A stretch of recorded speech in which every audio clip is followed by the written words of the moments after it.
እና አብይ ጾም ጉዞ ነው። የ40 ቀን ጉዞ ናት። የት ነው የምንደርሰው? ሄደን 40 ቀን ጾመን ቅድስት ዘወረደ እንደዚህ ያልንና የት ነው የምንደርሰው? ሰው መንገደኛ ነው ማለት ምን ማለት ነው? ነዋሪ አይደለም። መንገደኛ ጓዙ ቀላል ነው፣ እንደ ልቡ አይናገር። ምክንያቱም መንገደኛ ነው። እንግዳው ናቸው። ሰው ቤት ሄዳችሁ እንደ ልባችሁ ትናገራላችሁ? አንሶት ያንቃ ይባላል። ሰው ቤት ትሄዱ አይባልም። አውርዱት ውሃ አልጠጣም ይባላል አይባልም። የሰው ቤት ነው። በምድር ስንኖርም እንደ ልባችን መናገር አይገባም። ምክንያቱም ምንድን ነን?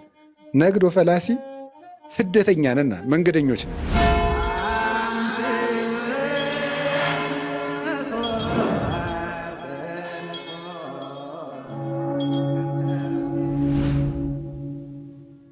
በስመ አብ ወወልድ ወመንፈስ ቅዱስ አሐዱ አምላክ።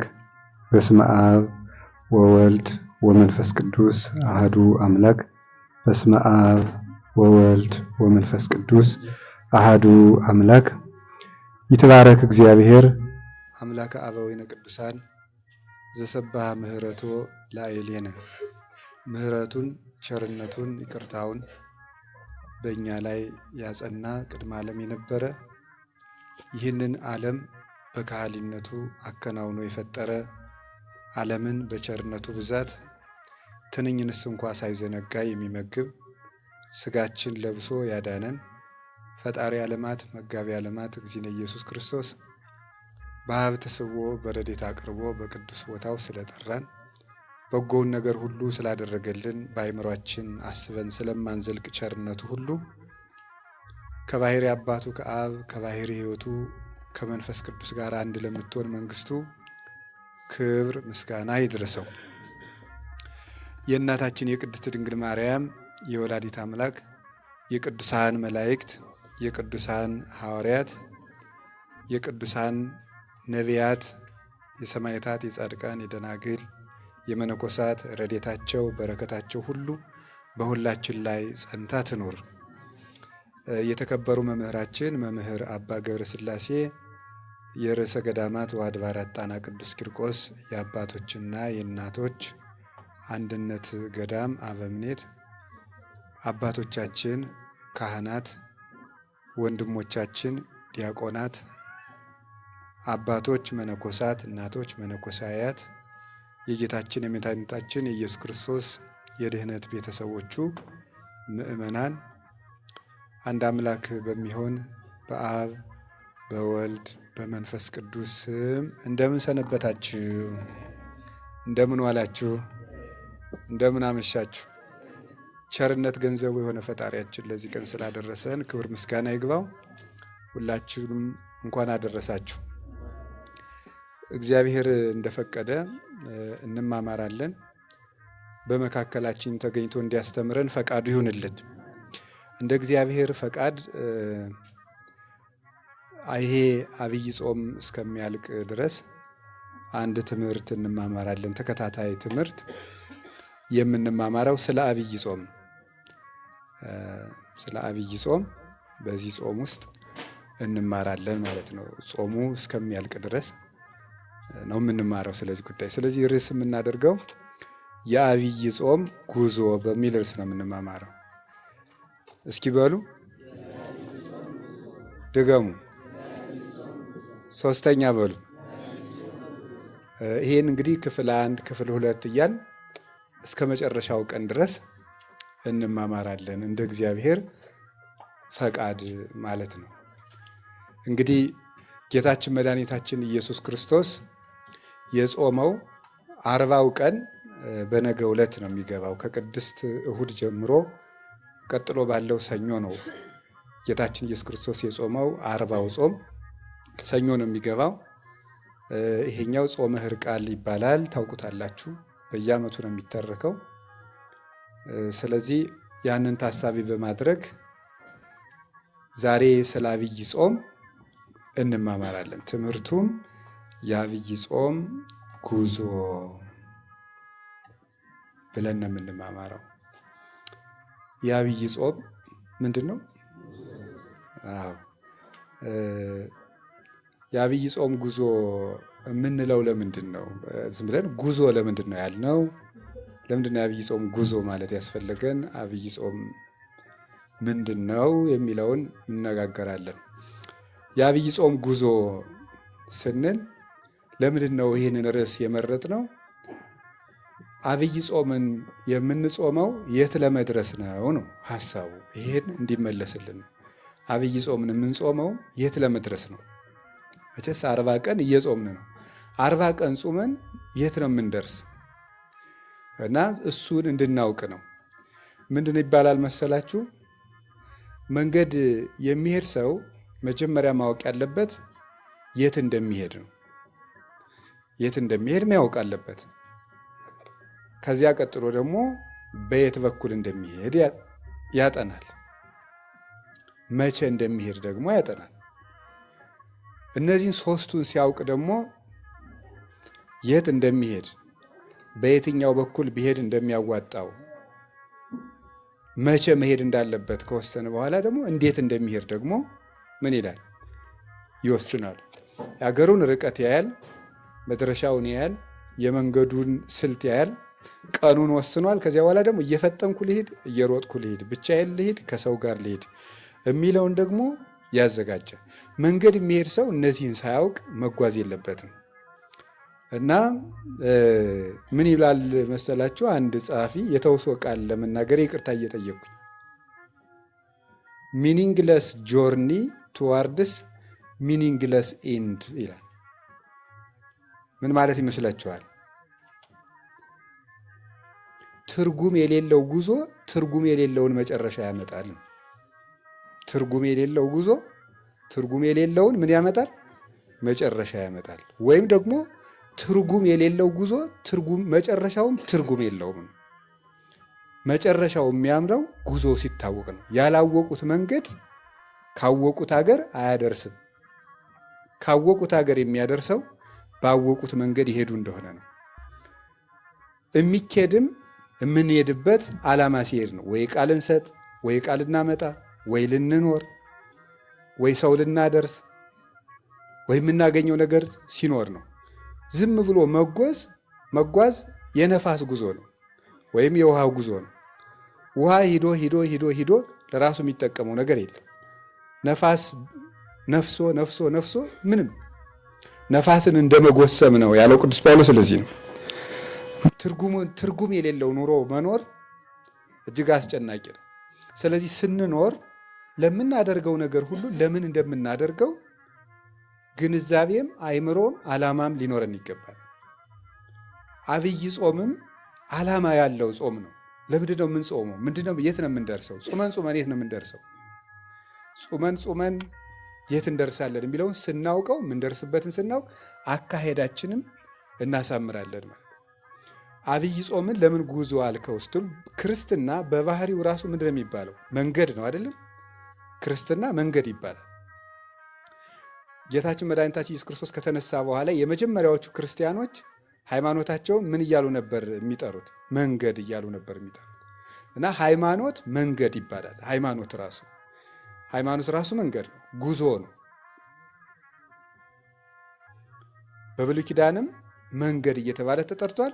በሐዲስ ኪዳንም መንገድ እየተባለ ይጠራ ነበር።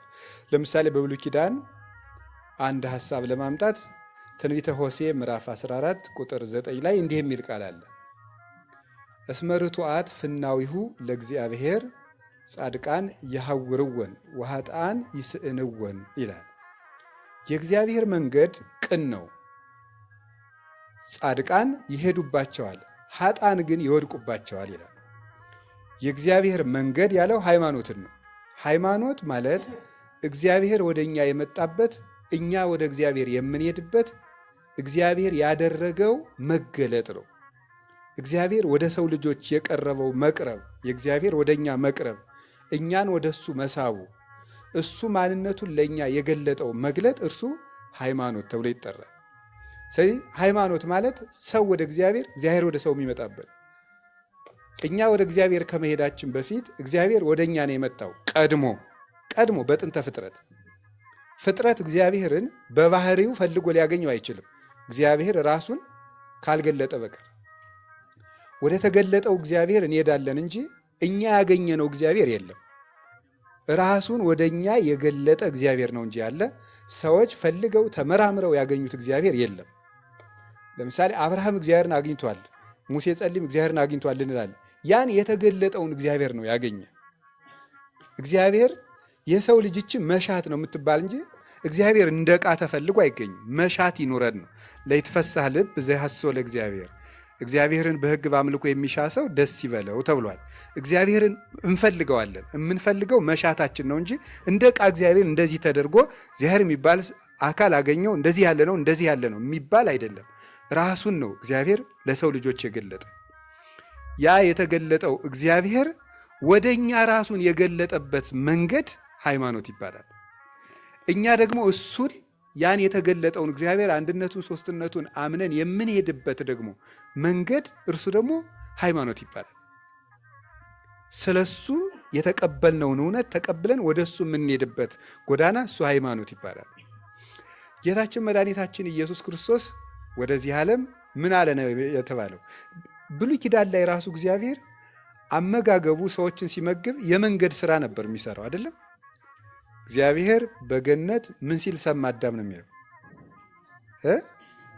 ሲንቀሳቀስ ሰማ አይደለም የሚለው? እግዚአብሔር በገነት ሲንቀሳቀስ ሲያንኮሻኩሽ አዳም ሰማው ይላል። ከዚያ አብርሃም ላይ ስትደርሱ ምን በል ነው ያለው? ከዘመዶች ተለይተህ ምን በል ነው? ሂድ። መንገድ ነው አሁንም እግዚአብሔር የሚያሳየው ማለት ነው። መንገድ ነው የሚያሳየው። ወደ ግብፅ ምን አትበል አትሂድ፣ መንገድ ነው ይሄ። ያዕቆብ ከየት ወደ የት ነው ሄደው? ከከነዓን ወደ ሶሪያ ሄደ አይደለም? አሁንም ደግሞ ምንድን ነው ያለው እግዚአብሔር? ወደ ቤቴል ምንድን እንበል ነው ያለው? ተመለስ፣ ሂድ ነው የሚለው እግዚአብሔር ያዕቆብን። ከዚያ በኋላ ደግሞ ከወለደ በኋላ በሀገሩ መኖር ከጀመረ በኋላ ወደ ግብፅ ምን በል ነው ያለው? ሂድ፣ ወደ ግብፅ ውረድ። አሁን ከግብፅ ወጡና የ40 ዓመቱ የእግዚአብሔርና የሰው ልጅ ግንኙነት የምን ግንኙነት ነበር? የመንገድ ላይ ግንኙነት ነበር። የመንገድ ላይ ግንኙነት ነበር። ስለዚህ እግዚአብሔር የመንገድ አምላክ ነው ማለት ነው። እኛም መንገደኞች ነን ማለት ነው። እግዚአብሔር ደግሞ የመንገዳችን መሪ ነው። ስለዚህ ቅዱስ ዳዊት ምን አለ? ምርሃኒ እግዚኦ ፍኖተከ እንተ ባቲ አሐውር፣ አቤቱ የምሄድባትን መንገድ ምራኝ ብሎ ይጸልይ ነበር። አርት ፍኖቴ ወሁረቴ፣ መንገዶችን አቅናልኝ አካሄዴንም አሰማምርልኝ እያለ ይለምነው ነበረ። ስለዚህ አባቶቻችን ወደ እግዚአብሔር የይሄዱበት ነበር። አምላኬ አምላኬ ገይሳቤከ፣ አምላኬ ፈጣሪ ወደ አንተ ምን እላለሁ ነው እገሰግሳለሁ። ጸማት ነፍሴ ለከስ፣ ነፍሴ አንተን ተጠማች። ማይዜ እበጽሕ ወእሬ ገጾ ለአምላኬ፣ ደርሼ የፈጣሪን ፊት የማየው መቼ ነው? ጉዞ ነው። ወደ ሰማይ የሚደረግ ጉዞ፣ መቃተት፣ ናፍቆት ነው ሃይማኖት። ወደምንፈልጋት ወደ ነፍሳችን መዳረሻ ወደባችን ስለሆነ ከጥፋት አድኖ የሕይወት ወደብ ወደሚሆነን ወደ ክርስቶስ የሚደረግ ጉዞ ነው ሃይማኖት።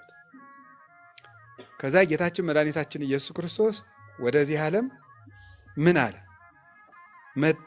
ይኸው መንገድ ነው። ይህም እኮ እግዚአብሔር ከሰማይ ወደ ምድር መጣና እናቱ የወለደችው የት ላይ ነበር የወለደችው?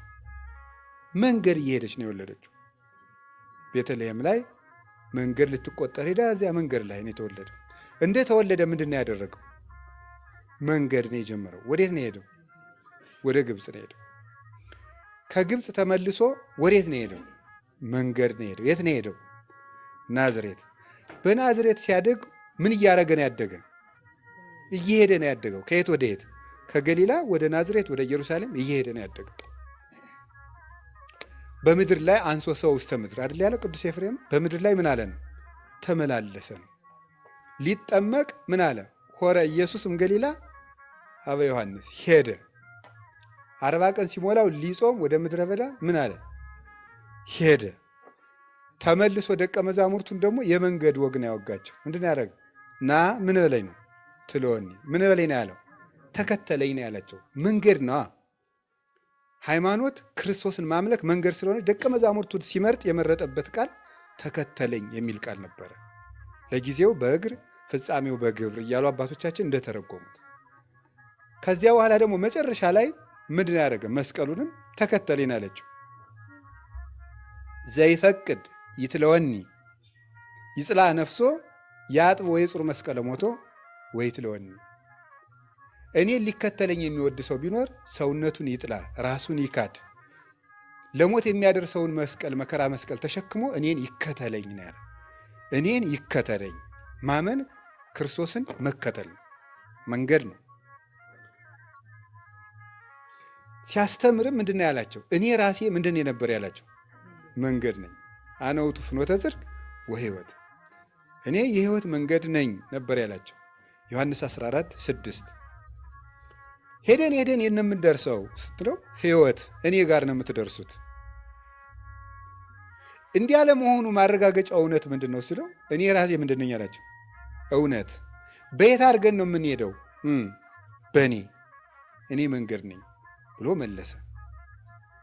ከዚያ በኋላ ቅዱሳን ሐዋርያትን ከዚያ በኋላ ከቀራኔዮ ከሊጦስጠራ ወደ ቀራኔዮ መስቀል ተሸክሞ ምን አለ? ሄደ። ተነስቶ ደግሞ ወደ ኤማሆስ ከደቀ መዛሙርቱ ጋር ምን አደረገ? ሄደ። ከትንሣኤ በኋላ ወዴታ ሄደ? ወደ ሰማይ አረገ። ከዚያ ተመልሶ ምን ያደርጋል? ይመጣል። መንገድ ነው ሁሉ እኮ እመጽእ ካዕበ ወነሣእክሙ ከመ ታህልዉ አንትሙሂ ሀበ ሀሎኩ አነ። ተመልሼ እመጣለሁ እናንተም እኔ ባለሁበት ትኖሩ ዘንድ እወስዳችኋለሁ። ስለዚህ ይወስደናል። መወሰድ መጨረሻችን መወሰድ ነው፣ መሄድ ነው። እዚያ በኋላ ከሱ መድረስ ነው። እና በዚህ ዓለም ላይ ስንኖር ምን እያረግን ነው ካላችሁ፣ እየሄድን ነው። እየሄድን ነው። ኑሮ ራሱ መንገድ ነው። ምን እያደረግን ነው? ወዴት ነው እየሄድን ያለ ነው? እግዚአብሔር ወይ ወደ ሞት ወደ ሕይወት ነው፣ ወይ ወደ ሕይወት ነው። ከፈቀደልን ወደ እሱ ነው። ካቃተን ደግሞ እንጂ እሱ ያውቃል። እና ቅዱስ ጳውሎስ ራሱ ምንድን ነው ያለው? ወደ ክርስቶስ ልሄድ ምን እላለሁ? እናፍቃለሁ። ልሄድ እናፍቅ። መሞት ራሱ መንገድ ነው።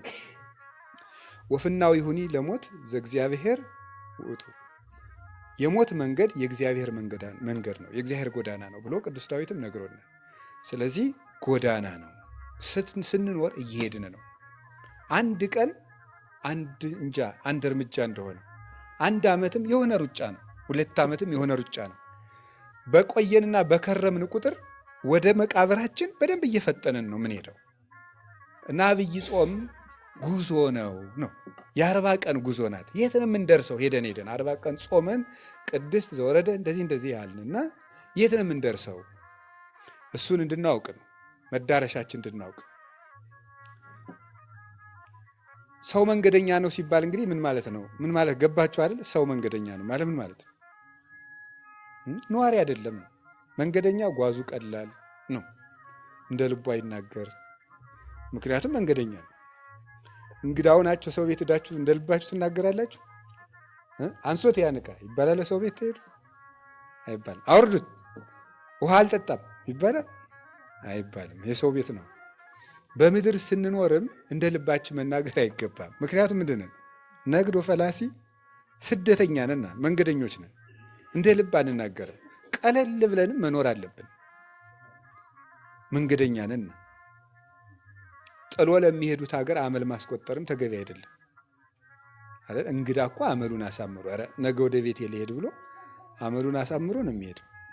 ነገ ጥለነው ለምንሄደው ዓለም ነው መከራ የምንበላው እርስ በርሳችን እና ስለዚህ ነገ ሀጆች ነን። መቼ እንደምንሄድ አናውቅ። እየሄድን ነው እንጂ ደግሞ ጎዳናችን መቼ እንደሚያልቅ አይታወቅም።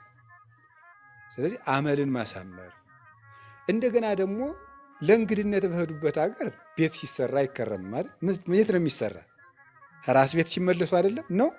አሁን አዲስ አበባ ሄዳችሁ ለመመለስ እዚያ ቤት ስትሰሩ ትሰነብታላችሁ ወይስ የአዲስ አበባ ሰው እዚህ ቢመጣ እዚህ ቤት ሲሰራ ይከርማል? አገሩ ላይ ነው የሚሰራ። የእኛ ሀገራችን የት ነው? በሰማይ ነው። ቅዱስ ዮሐንስ አፈወርቅ እንዲህ ይላል፣ 2 ሀገሮች ቢኖሩ አንዲቱ ሀገር ዘንድሮ እሳት ሊበላት ነው ብትባል፣ አንዲቱ ሀገር ደግሞ ለሁል ጊዜ ትኖራለች ብትባል የት ቤት መስራት ትፈልጋላችሁ ይላል። የት ነው የምትሰሩት? የማይቃጠለው ነው አይደል? ስለዚህ እነዚህ ያሉት ደግሞ ምን ያደርጋል? እነዚህ ሰማያት ደግሞ ይጠፋሉ። እነዚህ የምናያቸው ምድሮች በማይጠፋው ዓለም ምን አለኝ ማለት ይገባል። ስለ እውነት በዚህ ዓለም ራሳችንም ሰርተን ሆነ ሰውም ሰርቶልን መጠለያ ጎጆም አለን፣ መጠለያ ልብስም አለን። በዚያኛው ዓለም ግን ምን ይጠብቀኝ ይሆን ብሎ ማሰብ ይገባል። የሚሄድ ሰው መድረሻውን ይመሽብኝ ይሆን? አውሬ ይበላኝ ይሆን? ክረምት ከሆነ ውሃ ይሞላብኝ ይሆን? በጋ ከሆነ ይቀትርብኛል እያለ እያሰበ ነው የሚሄደው እና እያሰብን መኖር አለብን። የሚጾም ሰው ሞቱንም ትንሣኤውንም እያሰበ ነው የሚጾሙ። ምን እያደረግን እንሄዳለን የሚለውን መንገዳችን እንድናውቅ ነው።